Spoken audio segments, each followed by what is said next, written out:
ಈಗಾಗಲೇ ಈ ಸಂಗ್ರಾಮದ ಬಗ್ಗೆ ಮಾತನಾಡಿರುವಂತವರೆಲ್ಲ ಸಾಕಷ್ಟು ವಿವರವಾಗಿ ತಮ್ಮ ಗಮನಕ್ಕೆ ತಂದಿದ್ದಾರೆ. ಶ್ರೀಮಾನ್ ರಾಜೀವ್ ಗಾಂಧಿ ಅವರು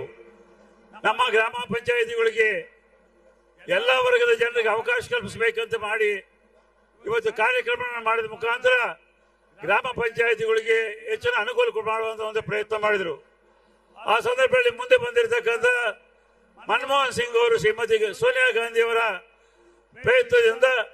ಈ ದೇಶದಲ್ಲಿರ್ತಕ್ಕಂಥ ಬಡವರಿಗೆ ಕೂಲಿಗಾಗಿ ಬೇರೆ ಬೇರೆ ಪ್ರದೇಶಗಳಿಗೆ ಹೋಗಬಾರದು ಅಂತ ಹೇಳಿ ಈ ಮನ್ರೇಗಾನು ನಮ್ಮ ಈ ಭಾಗದಲ್ಲಿ ಮಾಡೋದ ಮುಖಾಂತರ ಲಕ್ಷಾಂತರ ಜನರಿಗೆ ಇವತ್ತು ಕೂಲಿಗಾಗಿ ತಮ್ಮದೇ ಆದಂತ ಪ್ರದೇಶದಲ್ಲಿ ತಮ್ಮ ಬೇಕಾಗಿರ್ತಕ್ಕಂಥ ರೀತಿಯಲ್ಲಿ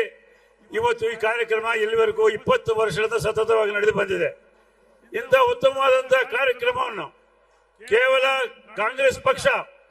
ಬಡವರ ಪರವಾಗಿ ಮಾಡಿರ್ತಕ್ಕಂಥ ಈ ಕಾರ್ಯಕ್ರಮವನ್ನು ಬದಲಾಯಿಸಿ ಇವತ್ತು ಬಿಜೆಪಿ ಅವರು ಬಡವರಿಗೆ ತೊಂದರೆ ಕೊಡಬೇಕು, ರೈತರಿಗೆ ತೊಂದರೆ ಕೊಡಬೇಕು ಎಂಬ ಒಂದು ಉದ್ದೇಶದಿಂದ ಈ ಕಾರ್ಯಕ್ರಮವನ್ನು ಬದಲಾಯಿಸಿದ್ದಾರೆ. ಹಾಗಾಗಿ ಇವತ್ತು ಅನಿವಾರ್ಯವಾಗಿ ಈ ರಾಷ್ಟ್ರದ ಜನರ ಜೊತೆಯಲ್ಲಿ ಬಡವರ ಕೂಲಿ ಕಾರ್ಮಿಕರ ರೈತರ ಜೊತೆಯಲ್ಲಿ ಈ ಕಾಂಗ್ರೆಸ್ ಪಕ್ಷ ರಾಹುಲ್ ಗಾಂಧಿ ಅವರು ಮಲ್ಲಿಕಾರ್ಜುನ ಖರ್ಗೆ ಅವರ ನೇತೃತ್ವದಲ್ಲಿ ಈ ನಮ್ಮ ಮನ್ರೇಗಾ ಉಳಿಸತಕ್ಕಂಥ ಒಂದು ಪ್ರಯತ್ನಕ್ಕೆ ಚಾಲನೆ ನೀಡಿ ಇಡೀ ರಾಷ್ಟ್ರಾದ್ಯಂತ ರಾಹುಲ್ ಗಾಂಧಿ ಅವರ ನಾಯಕತ್ವದಲ್ಲಿ ಈ ಕಾರ್ಯಕ್ರಮಕ್ಕೆ ಹೆಚ್ಚಿನ ಒಂದು ಶಕ್ತಿ ಕೊಡೋದ ಮುಖಾಂತರ ನಾವು ಮನ್ರೇಗಾ ಉಳಿಸತಕ್ಕಂಥ ಒಂದು ಪ್ರಯತ್ನಕ್ಕೆ ತಮ್ಮೆಲ್ಲರ ಸಹಕಾರ ಬೇಕಂತ ಮಾತನ್ನು ಈ ಸಂದರ್ಭದಲ್ಲಿ ಹೇಳಿ ಇವತ್ತು ಈ ಕಾರ್ಯಕ್ರಮಕ್ಕೆ ತಮ್ಮೆಲ್ಲರಲ್ಲಿ ಸೇರಿಸಲಿಕ್ಕೆ ಪ್ರಯತ್ನ ಮಾಡಿರ್ತಕ್ಕಂಥ ನಮ್ಮ ಡಾಕ್ಟರ್ ಸುಧಾಕರ್ ಅವರಿಗೂ, ಸುರೇಶ್ ಅವರಿಗೂ, ಶ್ರೀ ಮುನಿಯಪ್ಪನವರಿಗೂ, ಶ್ರೀ ಕೃಷ್ಣ ಬೈರೇಗೌಡರಿಗೂ